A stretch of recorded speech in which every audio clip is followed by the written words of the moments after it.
आत्मीय भाइयों एवं बहनों, छात्र वर्ग में नशे की दुष्प्रवृत्तियां।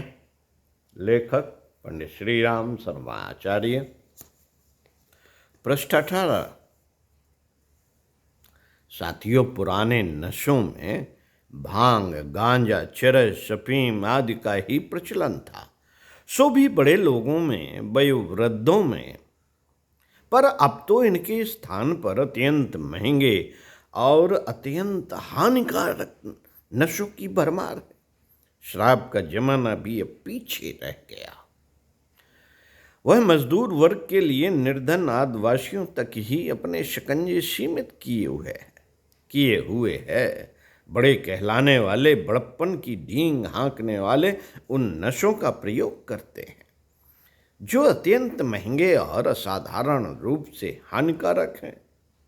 हीरोइन, इसमें कैक, चरस आदि इसी श्रेणी के नशे हैं। उनका खुलेआम बिकने का तो रिवाज नहीं, पर तस्करों से इसका व्यवसाय करोड़ों अरबों रुपयों का होता है। बनाने वाले, बेचने वाले, इधर से उधर ले जाने वाले इस धंधे में इतनी कमाई करते हैं कि कुछ ही दिनों में प्रचुर धन कमा लेते हैं और गरीब से अमीर बन जाते हैं। पिछले दिनों अमीर बूढ़े ही यह व्यसन पालते थे, अफीम या शराब को अपनी संपन्नता दिखाने और मस्ती अनुभव करने के लिए नशों को अपनाते थे। जो मरने के नज़दीक पहुंच चुके, उन्हें कुछ और जल्दी मर जाने में कोई विशेष हर्ज नहीं पड़ता। पर अब की बार ऐसा हुआ है कि यह विष बेल नीचे से ऊपर को चढ़ रही है। कॉलेजों के छात्राएं इन नव आविष्कृत नशों के आदी हो रहे हैं। सर्वेक्षणों से पता चला है कि यह कुटेव लगभग 40% से भी अधिक छात्रों को अपनी चपेट में ले चुकी है। यह नशे ऐसे हैं कि कुछ ही दिनों में अपने शिकार को पूरी तरह चूस लेते हैं और फिर कुछ ही वर्षों में उसे मौत के मुंह में घसीट ले जाते हैं। इनकी आदत ऐसी हो जाती है कि इन नशों को सेवन किए बिना वे नहीं रह सकते। कहते हैं उनके अंग अवयव टूटने लगते हैं, ऐंठन होती है और ऐसा लगता है कि प्राण गया। तब उन्हें पैसा जुटाने और उन वस्तुओं को खरीदने के लिए अपराधों के क्षेत्र में प्रवेश करना पड़ता है। पूर्वजों की कमाई को चोरी छिपे समाप्त करने में देर नहीं लगती, क्योंकि इनका मूल्य इतना अधिक है कि एक खुराक 20 से लेकर 50 रुपए तक की पड़ती है। छात्राएं पढ़ाई खर्च के अतिरिक्त इतना धन घर से किस बहाने पर प्राप्त करें? अंत यह होता है कि दिमाग साथ न देने से पढ़ाई भी छूट जाती है और उतना धन जुटाने के लिए ऐसे काम करने पड़ते हैं जो उनका स्तर और भविष्य ही खराब कर देते हैं। इस प्रकार से समझा जाना चाहिए कि उनकी जिंदगी ही बर्बाद हुई। यह कुटेव छात्रों तक ही सीमित नहीं है। शौकीनी और फैशन का मंचलापन जिस प्रकार अनेक प्रकार के अपव्यय कराता और दुर्व्यसन लगाता है, उसी प्रकार यह भी देखा गया है कि संपन्न और शिक्षित वर्ग के लोग उसी प्रकार इस कुटेव के शिकार होते जाते हैं, जिस प्रकार की अनगढ़ लोग गांजा, चरस, देशी शराब आदि के आदी होते हैं। इस दलदल में फंस जाने के उपरांत उनका व्यक्तित्व प्रतिभा रहित हो जाता है और जीवित होते हुए भी मृतक स्तर का जीवन घसीटना पड़ता है। साथियों, नशेबाजी का यह दुर्व्यसन था तो पहले भी चिंताजनक, पर अब उसमें जो नए तत्व मिले हैं उसने तो इस व्यसन को विषतुल्य बना दिया। इनके विरुद्ध संघर्ष अब और भी तीव्र होना चाहिए, न केवल विरोध अपितु आदती नशेबाजों के लिए कोई ऐसे समाधान, औषधि, परामर्श, मनश्चिकित्सा के रूप में खोजे जाएं जो इन्हें इन अंधी गलियों से मुक्ति दिला सके। कुछ समय साथियों, कुछ समय पहले तक नशा अमीरों का शुगल था। अमीरों का शगल था, बड़े आदमी उसे अपनी मौज मस्ती के लिए पीते थे। राजस्थान के सामंत जागीरदारों में अफीम चलती थी और बनवासी स्तर के पिछड़े वर्ग ताड़ी, ठर्रा आदि पीकर अपने खाली समय को काटते थे। अंग्रेजों को दावत देने वाले रईस व्यापारी उसके साथ बढ़िया शराब भी भेंट करते थे।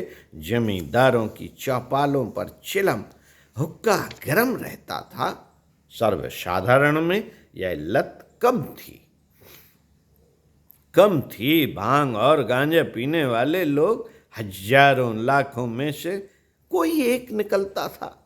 साधु बाबा गांजा चरस पीकर अपना खाली समय मौज मस्ती में गुजारते थे और उनके पास सट्टा पूछने जाने वालों को आग्रह पूर्वक यह आदत लगाते थे, जबकि ताकि जब वे आए तब साथ में भेंट स्वरूप गांजा भांग भी लेते आए।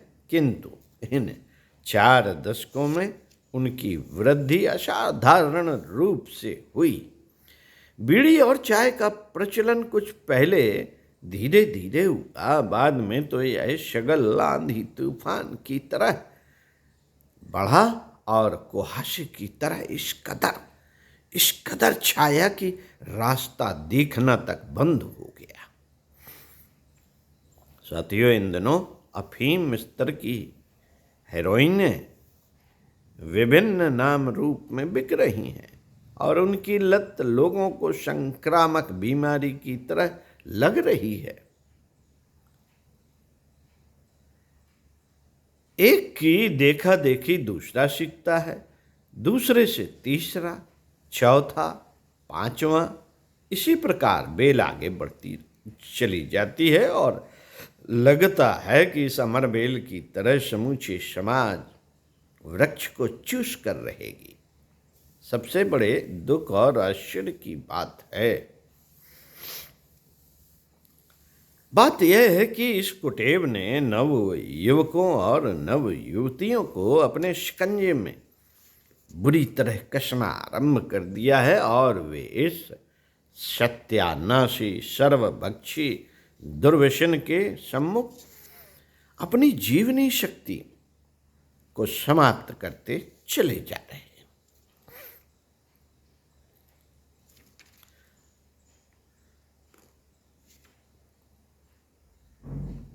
यह लत कॉलेजों में बुरी तरह फल फूल रही है। छोटे स्कूलों के बच्चों में तो इतनी समझ नहीं होती और घर से अधिक पैसा भी हाथ नहीं लगता, पर जो कॉलेजों में पढ़ते हैं उनमें से अधिकांश संपन्न घरों के होते हैं। फिर कॉलेज के चित्र विचित्र खर्चों में कुछ और बढ़ोतरी करके घर वालों से अधिक पैसा दोह लेना उनके लिए कठिन नहीं पड़ता। माँ से अलग, बाप से अलग मिल जाता है। समीपवर्ती रिश्तेदारों से भी जिस तिस बहाने उधार के रूप में प्राप्त कर लेते हैं और नशेबाजी के महंगे व्यसन के लिए पैसों का जुगाड़ किसी न किसी रूप में जुटा ही लेते हैं।